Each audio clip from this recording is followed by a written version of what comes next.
me if I stumble at times, but I am passionate about this subject. I've been working in this area for well over 12 years, and it has all come to a head with me being down here at Sunflower. For those of you who don't know, I think everyone in this room does, because I recognize basically all of you. Do you own Jenny, that's a great question. So, I do. Alright, I'm done. So, just to kind of kick things off, my family and I are originally from Ohio, actually in Amish country. I took a job for a food distributor that took us to Portland, Oregon for about a year and a half. Right around COVID, when COVID started. And boy, was that an interesting experience to go from living in the country, slow pace of life, to Portland, which was basically the opposite of that.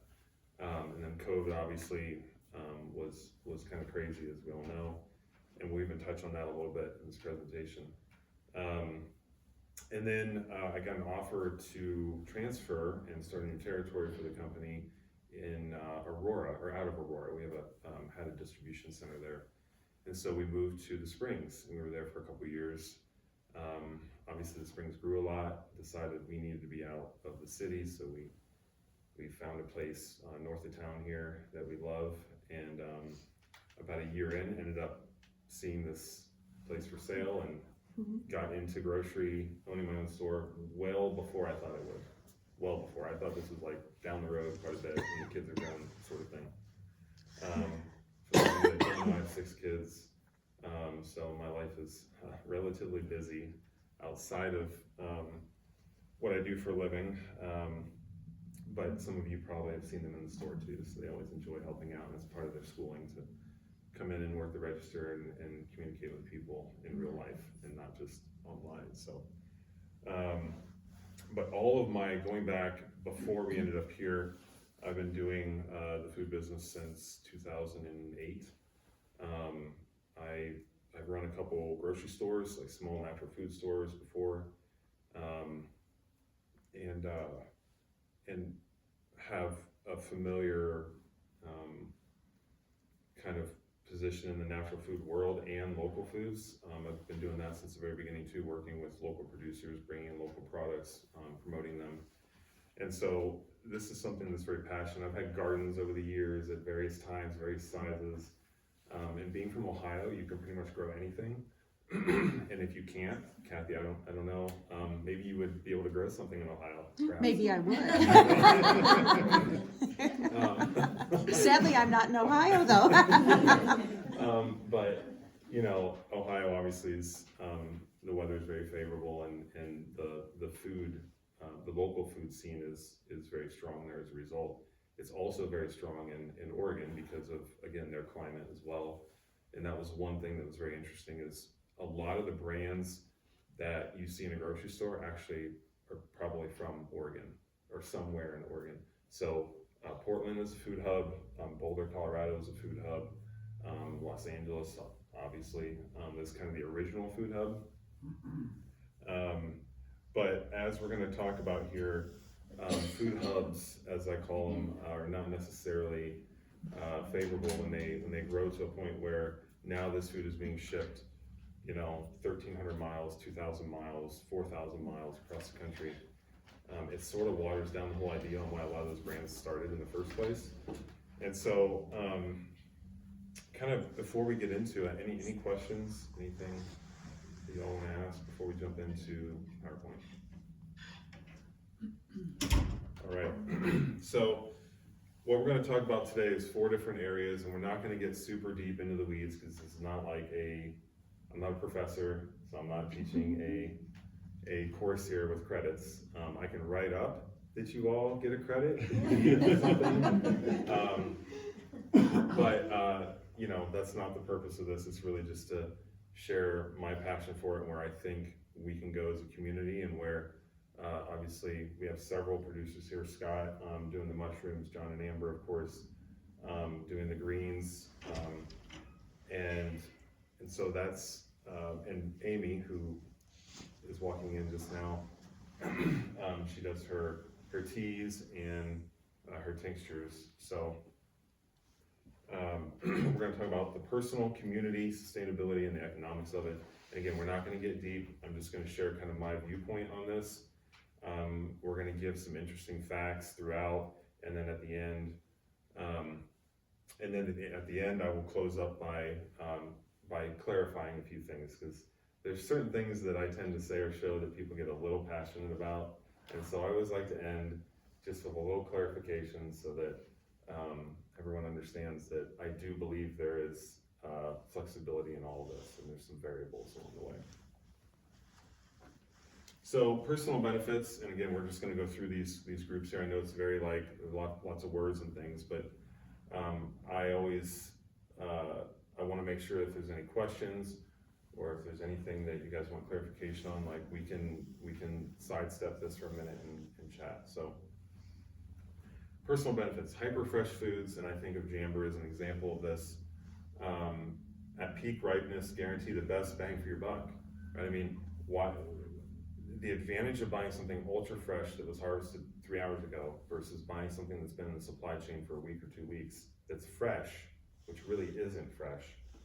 And that's the thing, a lot of what you buy, if it's fresh, has lost weight. So they weigh it at the time that they pack and sell it, right? So they're saying you're getting 5 ounces. But in the reality, when you get it, you're actually getting slightly less, because over the time, some of the water is evaporated out of that, and even some of the nutrient losses have occurred as well. And they're packed in plastic and then in cardboard, and then they're packed on a truck and they're shipped 1,300 miles. And that's, for something fresh, that sort of goes against the whole idea of fresh, in my opinion. So hyper fresh is really critical. It's going to get you the highest amount of nutrients. It's going to get you the best bang for your money. The other thing is, as most of you know, gases, waxes, coatings, and preservatives, very common. And here's the thing, even on organics now. So this talk is not about organics, to be clear. It's about local foods. But local foods, generally speaking, have a very similar profile to organics because they're raised locally, they're not sprayed, they don't need to be coated or covered with anything because they're being transported, half an hour, 3 hours away, right? All of these things are meant to preserve the product for shipping and have it be as fresh as possible when you buy it, and then take it home and let it sit again for another week or 2 in your kitchen, right? And so the thing about organics now is, like, I don't know if any of you know about Appeal, but it's a supposedly food grade wax that has been approved for all foods, including organics. And there's some interesting people that are backing that brand that probably, if you saw who is backing it, you would question whether or not it really should be on an organic apple or an organic orange. And like gases, for instance, potatoes, right, get gassed, they get picked, gassed, and then they let them sit in a warehouse for months. And so, we're getting bags of apples and bags of potatoes that have been in a bin or in a cooler for months potentially, especially now because we're coming to the end of that season.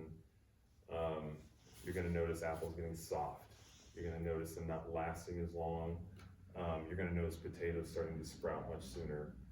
That's all because they've been dormant or sitting dormant in a warehouse for several months. And so obviously anything locally produced isn't going to need that. They're not being transported over long distances, and they carry no nutritional value. If anything, they're negative.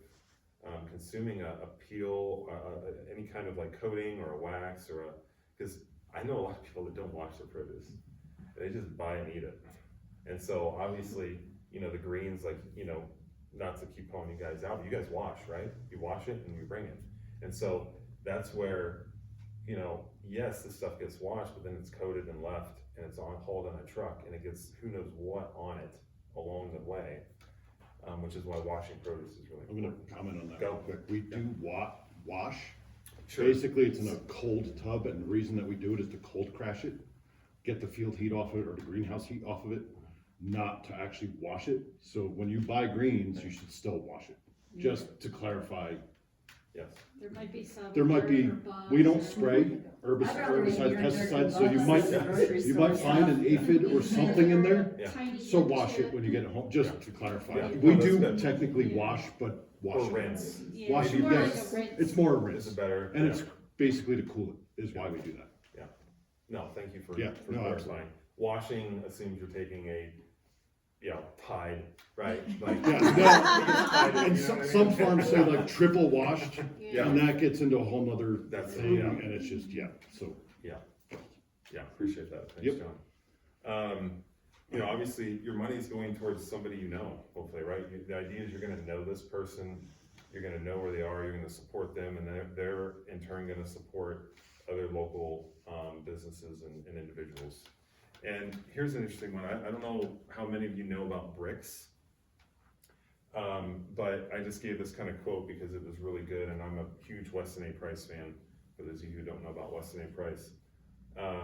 Bricks measures a combination of pretty much all the nutrients in a plant or a vegetable. And it's basically a refractometer where you take a couple squeezes of the juice from whatever it is you have, and you put it on this little, it's like a little window or a little glass viewing window, I guess. And it can basically tell you the nutritional value overall of what you're producing. So some backyard people will use it. I don't know that commercial growers are using it for obvious reasons, because it probably wouldn't show a whole lot, Right. I believe. But I learned about bricks years ago at a talk in Oklahoma City, and if you get into that, it's very fascinating because it basically changes your thought from, okay, every blueberry is the same, to, okay, not every blueberry is the same. Mhm. Not every piece of spinach is the same. And you realize, and this can be uncomfortable, but if you were to go in and buy a selection of conventional and buy a selection of organic, there is a clear difference, or local versus conventional. And we'll get into a chart later, and the chart is the one that people, depending on who is in the room, they like to get a little spicy about. So, Steve, can I yes. ask a question? Rutabagas sometimes come with a waxy covering, especially if they come from Canada, because they tend to be a cold weather vegetable. If you cut off the wax, does it still harm the inside of it, do you know? Because with a rutabaga, you would cut off the outside. Right. So I actually don't know the answer to that question. I would say that if you were to look at the information around what's being sprayed on it, I'm not sure you're gonna get the full picture regardless if you were to do your own research. I think Yeah. it can be hard to find. Yeah. And I would even question whether or not that research has been done. Well, and it may be that it's really been around a long time if they're putting a waxy coating on it. And not all coatings are now just straight wax, right? That's and I Oh. think this appeal is slightly different. I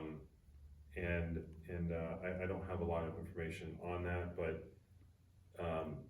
if you want to know who is behind some of this stuff, you should look up who the investors are with Appeal, because you will Gotcha. not, it will not be appealing. The appeal won't be appealing. Not to mention, yeah, go Can I ahead. make a comment before we move past course. this slide? Not everything is longer lasting, so like my elderberry syrup Sure. is much shorter lasting than what you'll buy on the shelf at That's Vitamin Cottage.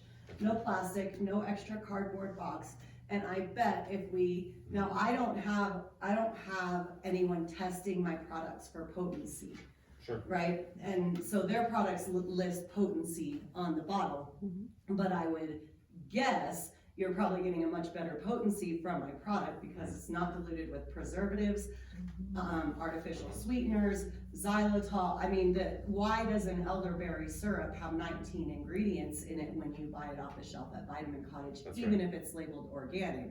That's There's right. just so many ingredients, and they're adding natural flavoring in there, but you have to imagine all those extra ingredients are taking away from what you really want, which is the nutritional value of the elderberry, the maple syrup, Right. the orange peel, the ginger. So I just wanted to, cause like their produce lasts hell a long time. Yes. My stuff doesn't last longer because it's local, it's shorter, it's made in small batches, Mhm. it's fresher. Sure. I make it more often, and you probably, I can't say for certain, but anecdotally, for myself, I worked at natural grocers for a lot of years, having used things off of their shelves and using things that I make, I see better results with things that I make at home, because there's more potency and you can, Well, and so watering down products, as I just call it, it's a very, basic way to explain it, makes the active ingredients less active Right. or less potent. exactly, And that's how you do it if you wanna cheapen your product but keep your costs the same. You just lower the amount of milligrams of active ingredients in it, and voila, you've done it, you've saved your money. And nobody notices unless they are a frequent user and they notice something slightly different on the supplemental facts, but absolutely Thank not you for everything. that. Yeah, Yeah. not everything is gonna necessarily last longer, but it usually will. If it doesn't, that doesn't mean it's not bad, it just means it's really fresh. It just means that if you're gonna buy it, you better use it and not sit it in your fridge for a year, Right. because the other brand that you do can. It's like, well, that's a totally different thing to be, you can't compare the two. right, There is no comparison. You can't compare commercially grown produce to locally grown produce. You just can't. right. So anyways, those of you interested in growing or that do grow, I would encourage you to look into bricks, just because it's very fascinating, and it gives you, there's no question about the results of it, and it's a very clear, kind of gives you a very clear picture of what you're doing and whether or not it's working too. Community benefits. So this one, obviously, is just more, I'm thinking of the community as a whole. So here I'm thinking of West Cliff, the Wet Mountain Valley. We become closer to our food supply, right? We know who, and there's gonna be some overlap in some of these categories, but you're gonna know where it comes from. And I think there's a huge importance to that. I call this mindful eating, right? We're just aware of what we're eating, where it's from, and we actually desire it. We desire fresh stuff. Like when you get something really good, and Kathy and I were just talking about this, you almost it's something that comes to mind, like, I need to stop by and I need to get this. This was really good last time. It stands out. It's like you remember good quality, because we're always eating, essentially. I mean, everyone's snacking throughout the day, or we're eating 3 meals, 4 meals a day, or snacks in between. So food is a lot more important, and our bodies want good food a lot more than we think they do, or that we think it does. So building up new producers that can contribute to the success of other businesses. Look, local foods tend to produce less chemical inputs. So if we're all producing something locally and we're not spraying, our need for commercial, inputs and imports become less. And it means that we're not contaminating our soils, we're not contaminating our water, which is very important here in the valley. I think we're in a very unique place. Yes, we have a short growing season relative to, say, Ohio, where you can almost grow year round pretty easily. But we have a lot of generational cattle ranches who rely on their beef production to live. And obviously John would prefer that his land is not contaminated, by a neighbor or a community doing things. And it's nice we don't have corn and soy and some of the big monocrop operations up here, because they don't work. And so that's a huge advantage, I think, in my opinion, of being up here. And it's also how we can get away from some of the inputs that you see going on in the Midwest and the East. And really, it's just a healthier path for our children and grandchildren. For those of you that have, children and grandchildren, I refer to health span. People say lifespan, and I'm like, well, lifespan doesn't really mean much of anything. If you are 80 years old and you've been sick for 40 years, that's not much of a lifespan. Your health span essentially is half of how long you've been alive, you've been healthy. And who knows if you were even healthy at that point, right? So health span is how long can I be healthy for? Not how long am I living. That's why the statistics are very deceiving. And they say, oh, we're living longer than we ever have been. Actually, life expectancy is starting to go down now. And so, and obviously women live longer than men, because men do crazy things. That's our fault. Yeah, I'm convinced. We tend to get ourselves into situations that we could avoid eventually. Some of the work that is done also is more taxing and tends to be much harder on the body. But Right, either not way, that many women die from radiation poisoning from working in a well, there's power plant. well the thing is, Yeah. yeah, but it's changed now because not to get off track, but now that everybody's in the workforce, that's sort of changed, Yeah. right? And so, anyways, yeah, I refer to health span, and so my thing with local foods is how can we help people be healthier for longer? And I think of the Valley assisted living up here, right? Like I'm sure there's something really cool that we could do there to help bring some really cool foods to the people that are staying up there. And so that's what I think of. That's where my mind goes is what changes can we all make that make life just better in general? We feel better, we're able to do more things for longer. I just think there's a lot of value potentially in that. Sustainability, obviously some of this is pretty straightforward. Less packaging. I mean, I don't know, everything we buy is in plastic, whether it's a toothbrush, whether it's, and pretty much everything, honestly. There are a lot of things in glass, and some people are moving to glass, but what's interesting, and I'm starting to see this in my environment, is people moving from glass to aluminum, so like cans, or to plastic. And the reason for that, I believe, having been on the distributor side for a number of years, is cost. I don't think there's any more obvious reason for that. Is with supply chains the way they are, food importing is very significant, and we'll get to that here shortly. But how do you reduce the cost on your product? Well, one, if you ship in plastic and not glass, you reduce your weight and you reduce your transportation costs. But you've given up a cornerstone of your quality, and why people have been purchasing your product. And there's a big brand that is just now starting to switch from glass to cans, a beverage brand, that I'm starting to see here in the store. So very interesting that we're kind of going the wrong direction, in my opinion, still are. But did you know we consume the equivalent of 12 plastic shopping bags per year in particles, plastic particles, nanoparticles? So essentially, what I read is about a credit card size a week in pieces of plastic from various things. For instance, when you build a house, what is the piping, right? It's PVC. Well, the one thing that generally people don't think about is when you turn on your water for the first several days, and the pieces of plastic that are in the pipe from you doing all that work are in the water. And so that's just one little thing. It's all the food you're buying in plastic, you're warming it up in the microwave potentially.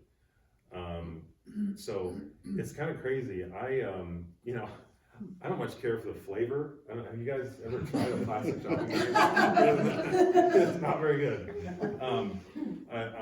For the sake of this, I did nibble on one, and it was not very desirable. But so kind of crazy though to think about, and that's why if I think about this, I think about Europe. They've moved away from plastic, or been trying to move away from plastic for years, going to basically stores that have everything in glass, and you just buy it by the ounce or the pound. And so, interestingly enough, when I was on the distribution side, there was actually a store in Boulder that started this concept up about 2 years now, three years ago now maybe. That was one of my accounts, and it was it's very interesting because our system is not set up for that kind of distribution of goods to people, and so the amount of labor and time that was in that process was many times higher than a normal grocery store, and the cost on the product was pretty clear. I think they charge $6 a pound for potato chips, or $7 a pound. It was in glass, and you had to take this jar and dump it out, But the question to that is, well, how did the chips get there? And you sort of realize that, well, it got there in a package. So not exactly the kind of solution we're looking for, and it's because Same thing. our system is not designed for it whatsoever. Until manufacturers start changing the way that they package and sell and the way that we sell in retail, it's just not gonna change. Less resources, so I thought this was interesting. I as part of my prior job, I had to know some of this stuff, because I would get accounts that would ask me this, and basically, we think of emissions, hauling the spinach to the store as being the biggest problem, when in reality it's not. It is not the transportation whatsoever, it's the production. It's on the farm, now, can you give up the tractor? No, that's crazy, you don't give up the tractor, that's not gonna work. But the point is, when we have these massive plants harvesting and processing spinach, which could be done at a local scale in every small town across the United States, like what John and Amber are doing, it basically eliminates the need for any of that. And so I just think it's really interesting that transportation only makes up 20% of all emissions. And really, the emissions, I know this is a touchy subject, so I'm not gonna go too deep on it, because this talk is about local food. But, the good thing is that trees and plants do use some of those emissions, carbon dioxide. It's called greening, right? And so the planet is greening some, and trees do need it. Do we need to continue just going crazy? I would say no, obviously not. We wanna be smart about what we do and how we do it. And food is one of the biggest contributors, because we're consuming food every day of our lives, all day long. And most of the trucks and semis you see out there are hauling food, or some food product, or a raw food material. And so there's definitely that could be an interesting conversation, if you really want to get in the weeds on sustainability and food.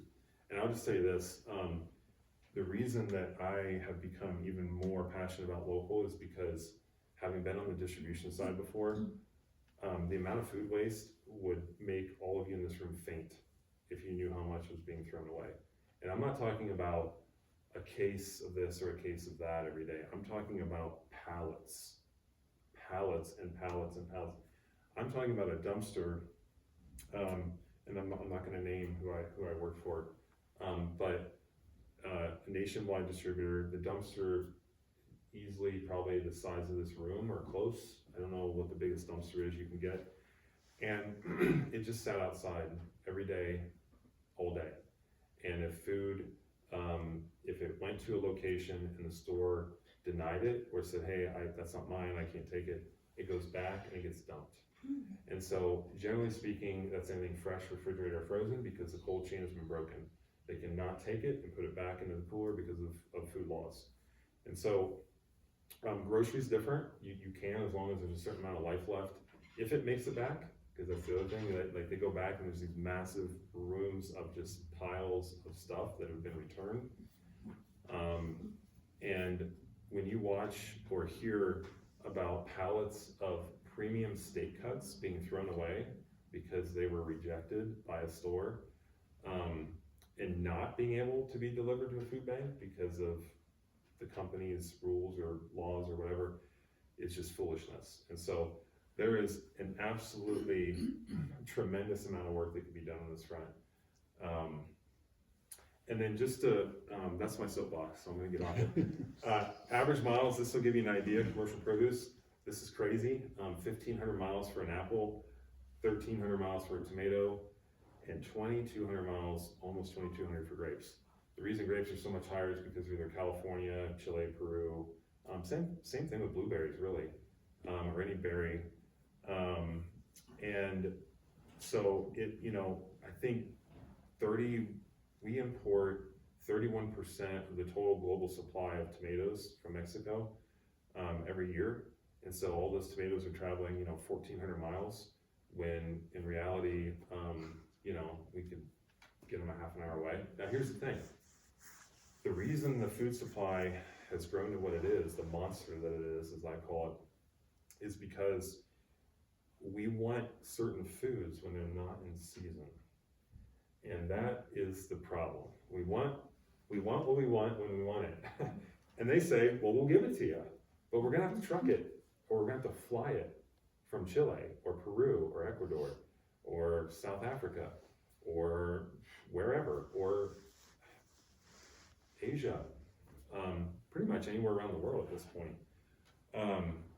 And so certainly, and this is one of the clarifications that I'll have, is can we survive on just what we grow in Westcliff year round? I think that would be incredibly difficult to do, even with a lot more people doing it. I just think there would be some challenges there. So are we gonna have to rely on external factors and supply chains? Sure, I think there's no way around that at this point. Can we limit that? Sure.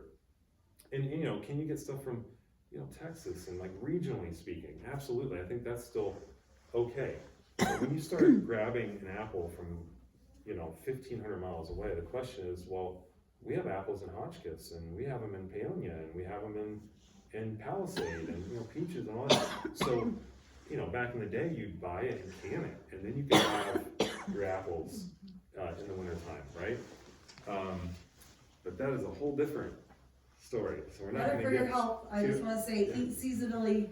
well, The foods that are available Yeah. to you are better for you at that time of year. absolutely, You because they have should a eat higher sugar cold count produce in the summer, you should eat hot, cooked, canned produce in the winter. That's right. Your body wants it, that's how you're right. made, unless you're from Hawaii. But if you're from here, that's what you should be doing. Yeah, absolutely, and there's some skill sets I think that have been lost, you know, you think of canning and preserving, which is a lost art, I think at this point, or mostly lost art. So, anyways, I can go on and on this slide, I'm gonna keep going though. So lastly, on the economic, and then we'll get into some other information here. Money spent locally is more likely to stay in the community. So if you think about spending your money at a commercial or a corporate store, you are, that money is being sent elsewhere. It is, yes, if they collect taxes in that zip code, that tax money for the state goes back there. But most of the money is disappearing, which is why larger companies get larger. It's why bigger cities get bigger, because we are traveling and buying. I used to do the same thing, actually, because, hey, I moved out here and there's no real good place to buy food, so I gotta go to the Springs every 2 weeks. Oh my gosh, talk about a fuel bill. That was one, if I could just dig a hole and bury my fuel and food bill, I would have, because it was not good. But, you know, it's just remembering that when you're buying local, it's going right back to the person who's growing it. And so it just, to me, there's certainly, I think, a lot of ways we can perhaps do better about keeping our money in Westcliff. Sure, are certain things gonna be more expensive? That's actually true, but if we're building everybody up, then everybody wins. And I'm pretty bullish on that. Ability to employ more people locally versus purchasing products produced in other states and supporting employment elsewhere, right? We know employment is tough. You have to be able to pay people, they have to be able to live. That's a whole different conversation I'm not gonna get into, but the point is, you know, maximizing employment locally is a win for everybody too. And we're not held hostage to external factors or global supply chains. Remember COVID? Who can forget, right? What a crazy time to be alive. That was COVID. And I just think, you know, I lived in a few different places during COVID, and each place was vastly different, which I found very interesting. We didn't apply the same things to each area. Everyone had their own like kind of thing that they held to. But I was in supply chain at the time COVID struck, and basically up until November of last year. And I'll just tell you that we had moments where our warehouse was empty, and our warehouse was 350,000 square feet with racking that went up, I don't know, 20, 30 feet. We had every driver possible out delivering stuff. We had shortages that were upwards of 50%, some 60, 70% of the invoice outed. And so when you think of it, we had product basically came in and you could watch it on the inventory file just disappear in front of you. We had people ordering pallets of things they never ordered before. We had all kinds of crazy things going on with toilet paper, as you guys remember. People trying to pay money to get like toilet paper reserved. Everybody tried everything during COVID, especially if you were a retailer or you sold anything food related. You were just trying to serve your community. And I didn't live here at the time, but heard that it got very interesting in this town when it came to food at times, just because of deliveries. They didn't come, they didn't make it, there wasn't enough food, whatever. And I mean, we had stores that were 60% empty in some cases, depending on where you were. And at the time I was in Oregon and Washington, that was my territory. And I would go out to rural Oregon and grocery stores there was nothing, it was empty. But so was the commercial, the big box stores, because they have their own challenges. And what I did learn is that the local food stores were the saviors during COVID. And so I just think it's very important that having as much locally produced available to everybody helps any town, not just West Cliff or the White Mountain Valley, but any location avoid a COVID repeat. And I think we just sort of get comfortable with the idea it's there, right? For years and decades, you walk in, the food's there, you just pick it, you grab it, you go home, and that's it. And then when it's not, you start to wonder, like, oh my gosh, this is the first time in my life I'm experiencing, none of the things that I want are on the shelf, and I don't know when it's gonna come back. And so, imagine a time where COVID hits and there are greens flowing like a river. Right? I mean, those are the sorts of things that also help people get through tough times, is just knowing that certain aspects of their lives are secure, and food is the biggest one. So I think we just learned that with eggs. yes, also true. Yeah. Yeah, that's a great point. And I'll just tell you, the distributor I used, who was a competitor for the distributor I used to work for, oddly enough, they had 0 eggs for about 20 weeks. So had NutriPeak Farms not come through for the local community, this is a very good call out, Kathy. Had they not come through with their production here in the valley, at least for me, I would have had to seek far and wide for eggs. I'm an egg dealer. And yeah, Just under I mean the license. table. License. Hey. I'm not, my chickens are. And so, George Bean's in charge. it's very, I just want to say, that's an excellent example of how a local ecosystem, local food ecosystem can be life-saving in a way. So excellent call out, Kathy, thanks for mentioning that. And this is very interesting too. This is why living in a large urban area or a very dense urban area is not ideal if you are a local foodie. Studies suggest on average, only 10 to 20% of food consumed basically in a city is considered local. And if it's highly urbanized, it's 5%. So you figure, like, if you're in, say, Chicago, and you're getting access to 5% of what's produced locally, should it be any surprise that the vast majority of illnesses are clustered in large cities? Because people do not have the access to local foods and fresh foods like they do out here. Now, every place has their challenges, and what's very interesting about where we live is that Custer County is the number 2 oldest county in the nation by census data as far as a median age. So we have, this is where health span comes into effect. We want everybody to take advantage of the stuff that's produced locally so they can live as long as possible and enjoy life. But I thought this was very fascinating and kind of sad, actually. And I'll just tell you, the 5% is probably in very unique markets, very high-end boutique markets where where a lot of funds are necessary to shop there. And so I would guess, based on my experience having been in Chicago and Salt Lake and Portland and Seattle and all of the large cities across the country, is that these local food hubs where there is the 5% or maybe the 10%, it's very costly to eat that way. It's very costly. So,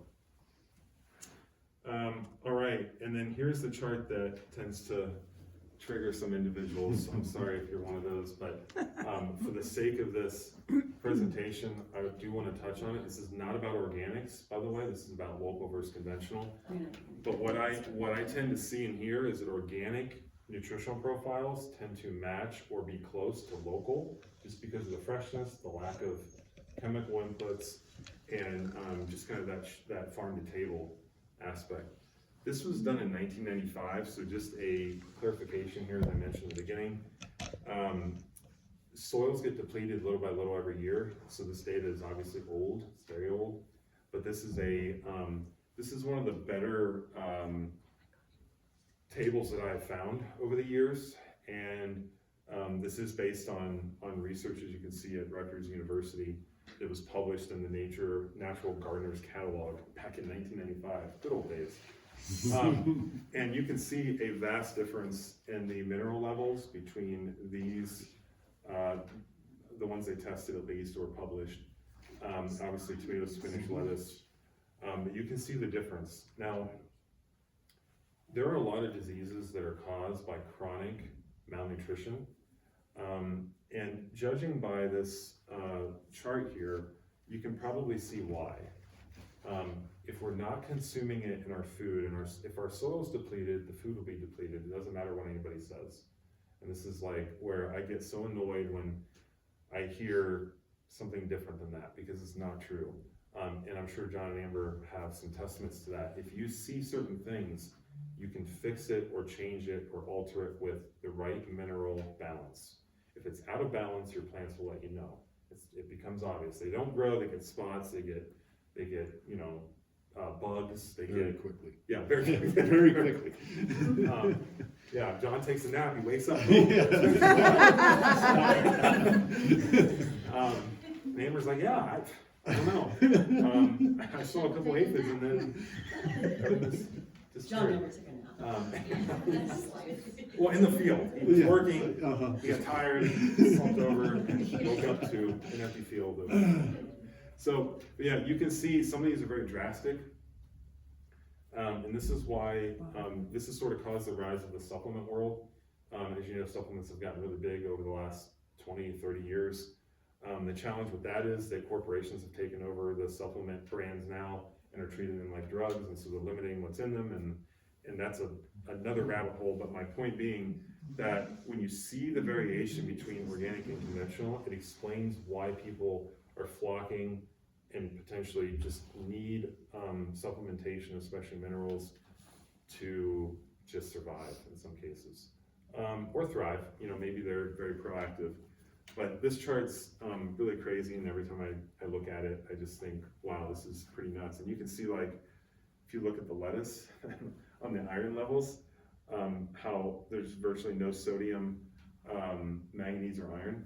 But yet you look at organic and the numbers are significantly higher.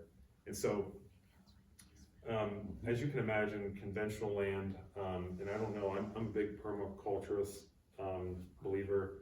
I don't know if any of you know Mark Shepard by chance, but he is a gentleman, just to touch on this for a minute. He's a gentleman from the Drift region in Wisconsin. He bought a piece of land that was dead. Basically, it was sold to him. He couldn't grow anything on it. He tried growing all kinds of stuff. Nothing even sprouted. It was so bad. They had been growing commercial monocrop, operation on it for some years. And when the farmer killed it, basically, he sold it off for dirt cheap, no pun intended. And so, if you look up Mark Shepard, it looks like a rainforest now. He brought it back to life, and permaculture is basically having everything work in sync together with limited input. So you're getting, yes, you may not get the amount of apples, you may not get the amount of cherries or hazelnuts or whatever from it without some inputs. But the point is, there are no inputs, and so whatever you're getting out of it is just, is all positive. There's no work really. He has pigs and animals and all kinds of things that help. And I listened to him speak at a Midwestern organic farming conference in La Crosse for a couple years, and I bought his book. Very fascinating, but it really talks a lot about this and just how you can rejuvenate soil. If you don't, this is what you get, and it will continually get worse until you can't grow anything at all. Okay, on to the interesting facts. 40% of veggies and 60% of fruit is imported. 15% of the entire food ecosystem is imported. So we are relying on a lot of other people who may or may not have our best interest in mind, by the way. And I'll just tell you, USDA organic or anything that comes from another country, even if they say it's inspected, most times is not. Okay, we're not even allowed in most cases to go into these factories in other states. We rely on, or other countries, we rely on them to provide us the data, and then we certify it. And so there are a lot of gaps, there's a lot of things that we could do better, but 15% is a lot when you're talking about a food system that's feeding 340 million people. Tomatoes, avocados, bell peppers, and strawberries are the largest food imports, all from Mexico. That equates to roughly, I think it's somewhere in the avenue of $10 billion worth of produce from Mexico. And so a lot of this stuff actually is grown here in California, which we'll touch on here in a minute. Largest dairy imports are cheese from Italy. I thought that was interesting. California. So I'm not going to get on my soapbox here, but this creates some of the issues that we have in our food supply. California is home to only 4% of all farms, but accounts for 10% of all food production. CA is the 5th largest food and ag product producer in the world. So that means they're producing more than basically every other country in the world, just on their own. It's also known that on 1% of the land, of the farmland in California, produces 8% of the food product. That tells you how much food they're cramming into a very small area, which is why, factory farming, large scale farming has become a thing. These massive tractors with GPSs on them where they don't even need a person in it really to do anything. And they're planting everything closer and closer and closer. If you look at a graphic on how close corn rows were planted back in the 1950s, it was basically this far apart, where you could walk through the rows and not touch a stalk, right? Now, you basically have to walk like this. So what happens when you grow 3, 5, 10 times as much food on the same plot of land for decades? What happens is it becomes worthless in the end. Because the nutrients are there, right? You've planted more food on the same space, so each stalk of corn is going to be less nutritious overall. It's just basic math. And it's synthetic fertilizers that they're That's using. right. That's the only reason anything grows right now. 100% fake fertilizers. Like, the only reason any corn or soybean is growing what's in this land now is because they're spraying the daylights out of it. Mm-hmm. They're giving it nitrogen, they're giving it things that it needs to actually grow, because what's in the ground isn't enough. Now that's crazy. And lastly, want to know why cheap food is cheap? Because it's all subsidized.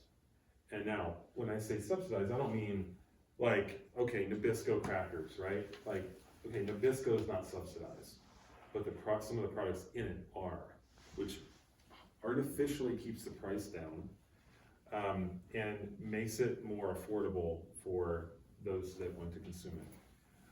Otherwise, unhealthy foods would cost more. That's just, if it's basic math, all right? Corn, wheat, soy, and rice are subsidized to contribute to cheap food crisis. Subsidies accounted for over 20% of all profits for the farmer. So if the farmer is not getting paid some kind of subsidy for what he's growing, he doesn't operate. And I've heard that time and time again. And the government's paying out over $23 billion or $22 billion in subsidies. They also pay farmers not to grow. And so what's interesting about that is, well, we're importing 40% of our veggies and 60% of our fruit, but we're paying farmers since World War II not to farm, and maybe even longer than that. So it's very interesting how, and clear in my opinion, how out of balance everything is, and why we shouldn't be surprised that we're kind of in the position we are. It's totally whack, because if you go to Hawaii, there's mangoes, coconuts, avocados all over the ground, animals eating them, That's wild pigs living on them, wild chickens and like food. That's Big permaculture avocado. at its core. You cannot bring an avocado out of Hawaii. It is illegal. They will search you and take any piece of food that you have at the airport. Yes. Because your friend cannot Yeah. give you an avocado off their land, and for you as a friend to just bring it home. They will take it away from you. In the airport at Hawaii, every security checkpoint, no weapons, no drugs, every security checkpoint is just piled with food that they took away from people, because you cannot bring food out of Hawaii because they are saying that you're going to bring bugs or something else Yes. And back. that's a very real thing. Yes. And that is a real thing. Very real. It's true, but the question is, why aren't we putting more money into safely Oh, yeah. bringing food to the Absolutely. mainland from Hawaii? Absolutely. Why Yeah. aren't those avocados being, Right. because Hawaiian people are poor. We think Hawaii is a rich Mhm. place, it's not. People that were born and raised there are poor, and they have this abundance of food that should be safely exported to the mainland, but we buy it from Mexico instead because it's questionable. I don't know, I'm not gonna say my because, but Well, and there's the there's system farm, is baroque. yeah, and there's farm stands everywhere. They're all Right. selling right off the tree to their fellow neighbors, and so it's. And when you try something, so I hear over there, and you come back and you try and eat it here, it's like, forget about it. You're just kind of ruined. That goes back to the bricks conversation. It goes back to just the healthfulness of what you're eating. You know it. When you taste something good, you know it, Mhm. and you want more. Right. It's just a shame that there's that much, viable food, and people over here that don't have enough food, and people over there that don't have enough money. That's right. So just to close and clarify, it's clear we cannot produce everything we need, and I sort of touched on this already. There's gonna be some reliance on external producers, and I think, that's just gonna have to be an acceptable piece of the pie, but eating healthy and local can still be more costly, but I mean, to me, it's reducing government red tape. Now that I'm in the position that I'm in and doing what I'm doing, I've quickly realized the government has its fingers in way too many things that are not necessary. Like I'm totally for, like, we want to keep people from, dying, from eating a bad something or other, right? I mean, we don't need that. However, when it comes to local producers, there is a significant amount of red tape, and I think reducing that could certainly help. It could certainly help get local foods to more people, and more affordably, because the regulations that are on them are costly, and it becomes a part of the cost that you're all paying for. That's just the reality. There's no way around it. Excuse me. So, touched on this a little bit. There's a great amount of disagreement around the benefits.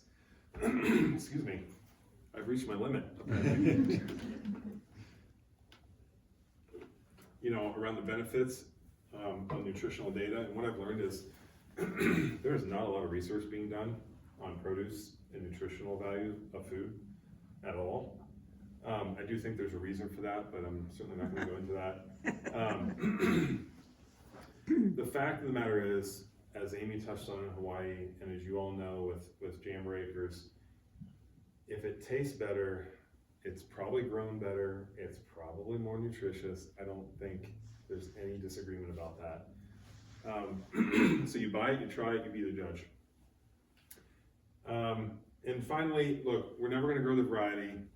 To me, it's you know, we should strive to grow what we are gonna need, or like the basis of all food diets, what that is. And, you know, not have to focus so much on external supply. Again, remember COVID, it woke everybody up to how fragile our food system really is. And so if we did have to rely on our small town again, what are the things we need, not want? Big difference.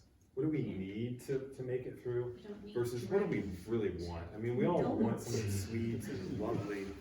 I'm not growing fruit, but- don't worry about it, the greenhouse doesn't You know, cover it. what do we actually need to sustain ourselves? And that should be the focus when it comes to producing things locally.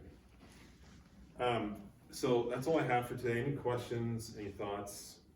I was just gonna comment, when you go back in the historical files for the community, we were a very large producer of lettuce. In fact, there's a building next to the depot over on Rosita that was called the Lettuce Shed, where tons of lettuce were produced in this valley, and potatoes. So if you go with things that work well for the soil here and also the weather, potatoes Yeah. grow very well here, cabbage grew well, lettuce, all cold weather vegetables, we can be successful locally. It may be we may not get the tomatoes that we like, but you can grow things successfully here if you're willing to go with the climate and work with the climate. Yeah, And exactly. And I've heard that before. Greenhouses help. Greenhouses are really helpful, but not all of us can afford No, those. and that's, you know, we stepped in it with that. That was not our, we had no plan on even farming. And then when we bought the place, it had the greenhouses, so it was like, okay, and then we went to Lowe's and we saw what was available for produce there, and we were like, wait, we can do better. And so we ended up rebuilding the greenhouses that were there, making them viable. And now we should have tomatoes in about 2 weeks. Awesome. We started them in January this year, which is crazy, to think about. And, but to your point, we've had lettuce, kale, spinach in the field outside unprotected for about a month now. No problem. With Yeah. the snow and the 9-degree temperatures, the snow acts as an insulator, it was fine. Plus, we use row cover short, but yeah, And to they your were still point, there's babies. things that you can easily grow here outside year round, almost, so. Yeah. I think when it comes down to it, we can get almost everything we need. Of course, I like, I have a broader reach because I do like a lot of foraging, wild stuff too, but I think we can get almost everything we need besides our commodities. We're gonna have to buy vinegar. We're gonna have to buy oils, right? We're not gonna get olive oil here. Yeah. So you're gonna have to buy oils, you're gonna have to buy vinegars and stuff, but you can do meats, veggies, Right. some fruits. If you want more fruit, then yeah, you'll have to do some canning or take a trip Right. out to the western slope or whatever in the fall. Get your peaches, your apples, your pears for the year. But I think that we because I've been doing this a lot longer since before I lived here, buying my meat direct from a farmer and things like that, and doing everything from scratch. And yeah, I think we could, if in your own home, I'm not speaking for the community, but I think if every individual had a goal to do 50% of what they do locally and just look at, am I getting my meats, my veggies, and everything I can locally, and then what do I need to properly prepare those foods, preserve those foods? If each person had a goal of 50%, and then that spreads out to the community because people look at what opportunities do I have that Jammer Acres doesn't do, or where are their gaps? Hey, John, what are you having a hard time keeping up with? Okay, I can do some of that. That's right. John can share his knowledge of how we do it, but when I moved here and I was getting quotes for fencing and things like that, I can't tell you the number of people that told me, you're not gonna do what you wanna do here. You wasted your money on this land and you're wasting your time on everything you're trying to do. And I will spend the rest of my life trying to call bullshit on that. Yep. I'm a Colorado girl, my body is born and raised for the cold and the warm and the high sun, and I'm okay with it, so. But Yeah. that's just, my little soapbox and pep there are- talk. And there are, like Valley Roots Co-op, on the other side of the mountain, they're doing some really cool things. So does it have to be done right here in the valley? No, but should we avoid, eating grapes from 2,000 miles away? I mean, ideally, that would be nice. Right. And this is the time of year where things transition, so there's some produce that you can't get right now, there's things in short supply because they're transitioning from Mexico to California. At least from what's in our country, at least buy from, what we are able to regulate and inspect and make sure it's good versus buying something from another nation that has completely different kind of rules. So any other questions, anything else, comments? Thank you Yeah. for buying the store. Thank you for